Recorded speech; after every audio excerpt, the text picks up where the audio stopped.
Shabbat Shalom, everyone.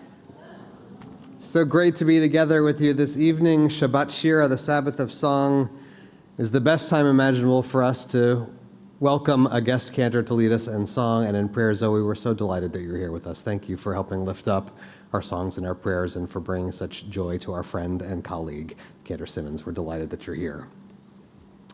So as we now know well, this Shabbat on our annual calendar is called Shabbat Shira, the Sabbath of Song. On this day, every year, we return in our Torah reading to revisit the story of the Israelites' escape from Egypt and the parting of the Red Sea as they make their way to freedom. We call this day the Sabbath of Song because, as the story tells us, just as the Israelites arrive on dry land on the opposite shore, their first unavoidable impulse is to raise their voices and sing in gratitude and joy. It's a scene of infectious drama and unbridled celebration. The structure of the Torah text itself seems to recognize the climactic mood of this moment of liberation. The language of the Israelites' song is composed in a poetic voice, very different from the rest of biblical prose. The calligraphy in the Torah scroll in this section of the story is written in a unique style that is nowhere else in the Torah scroll. And the tune with which we chant the words of the Israelite song is melodically unique, so that when we hear it sung in synagogue, we cannot fail to notice that there is something happening here that we do not experience every day. The crossing of the sea is arguably the dramatic pinnacle of the biblical epic, the highest peak of Israel's autobiography. So it may be a bit surprising when we zoom out for some perspective and see that this great climactic moment of religious literature happens relatively early in the Israelite story.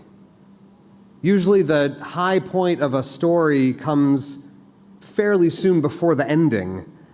But this story about the crossing of the Red Sea is not even a third of the way into the Torah.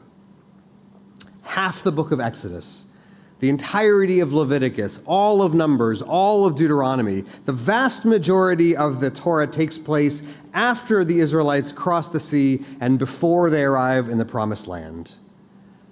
We Jews cherish this story of our freedom. We delight in returning to Shabbat Shira's ancient chorus of liberation.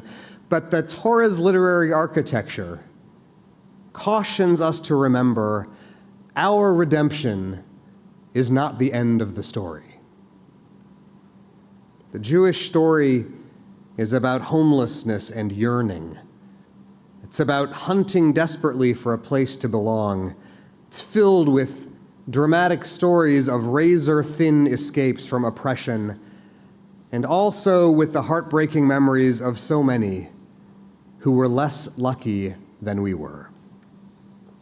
And yet, for all these stories, for all that drama, for all the retelling of the miracles of Jewish liberation, they are not the end of our story, and our story is not the only one there is. The Jewish story has been that way from the beginning, our collective autobiography unfolding in lands owned and ruled by others, reminding us that we are not alone in the world. From our people's earliest stages, nearly every Torah portion reminds us that our ancestors lived surrounded by other nations and other cultures. There's a charming Jewish custom for Shabbat Shuvah that I've talked about from this bima in previous years. This is a practice that arose in medieval Europe, rooted in medieval legends about the crossing of the Red Sea that spread throughout the Ashkenazi communities in the 17th century. According to these legends, at the moment when our ancestors crossed the sea and burst into song, the sky overhead was suddenly filled with birds that were drawn together by the songs of the Israelites. And as they gathered, the birds lifted their voices as well, singing along with the children of Israel, the two songs melting together in a blend of jubilation and thanksgiving that spanned from earth to heaven. And so in the towns and shtetls of medieval Europe, a practice arose to go outside on Shabbat Shira and feed the birds, to show our gratitude for their ancestors who sang along with ours, their song urging us forward as we walked. We were commanded to feed the birds. We Jews have always been grateful for the support of those righteous individuals outside our community who worked and fought and sang for our liberation. We've always been aware of them. We've always done what we could to express our appreciation and indebtedness to them. We're always thankful to those who remind us that we're not alone in our march to freedom. We've done our best to learn from their example and from the birds of the Red Sea about how powerful and how vital it is to raise our own voices when someone else is marching toward their freedom. So I share that with you tonight, not because I want to offer a political message tonight, and certainly not a partisan one, but instead a vital moral reminder that our liberation was not the end of the story, and our march toward a home of safety and security was not the only one of its kind. Every single day, our country and our state, our newspapers and our social media are filled with stories about other people and other communities stalled and stranded on their long walk to freedom. If we Jews wish to be taken seriously, if we want our own story and our own dignity to be respected by the rest of the world, then our approach to the rest of the world cannot be one that discounts or devalues another's humanity. Every single day we are bombarded by unbearable stories from every corner of the world. We shake our heads wearily, we throw up our hands, and most of us, I think, want to live in a world of peace and human thriving, and most of us are reasonable people who can debate and disagree respectfully about how to bring that world into existence.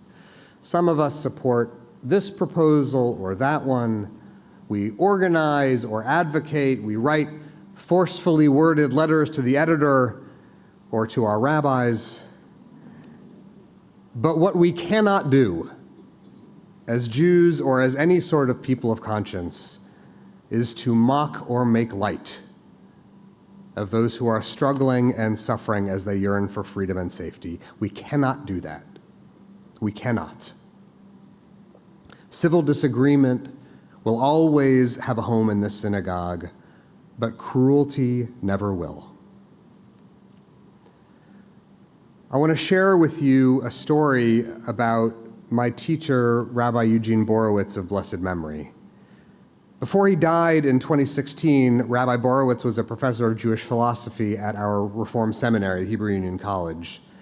And he was renowned among its students and graduates for his intellect, for his encyclopedic command of the sources, and maybe most of all, for the deep primal fear he struck in the hearts of his students. Much of Rabbi Borowitz's academic writing was in the field of Jewish ethics, and one of the things he taught was about the Exodus, about the story we learn this weekend. He taught that when the Red Sea parted and the Israelites made their way to freedom, the moment was incalculably important because that was the moment, these are his words, when the Hebrews became conscious of being as directly involved with God as with one another. The Exodus from Egypt was what taught our people about our ethical enmeshment with each other. That Jewish life means recognizing that we are responsible for each other, not just responsible for other Jews, but for all those who harbor in themselves a hope for freedom and safety. He was legendary among my classmates for his intimidating and imposing presence, and many of us never discovered until quite a long time later that Rabbi Borowitz had gotten arrested in 1964. As part of a group of 16 rabbis who traveled to St. Augustine, Florida, to forcibly integrate the segregated swimming pool and restaurants at the Monson Motor Lodge. Borowitz and the other rabbis were rounded up by the police and locked in jail. And while they were sitting in the cell, they wrote a letter that they later published under the title, Why We Went. I shared some of this letter with the students of the Gems of Torah class, and I want to share some of it with you this evening as well. Here's what those rabbis wrote from their jail cell in 1964. We came because we realized that injustice in St. Augustine, as anywhere else, diminishes the humanity of each of us. We came to St. Augustine mainly because we could not stay away. We came because we could not stand quietly by our brother's blood. We had done that too many times before. We came to stand with our brothers, and in the process have learned more about ourselves and our God. If you seek a spiritual existence in which you are directly involved with God, Borowitz taught, then you must find a way to become directly involved in the ethical enterprise of preserving other people's dignity and freedom.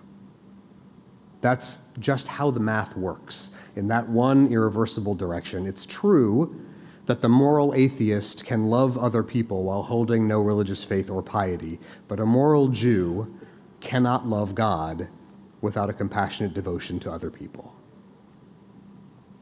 When we observe this Shabbat Shira, this Sabbath of song every year, the liberation of our ancient past echoes in the moral imperatives and demands of our own day.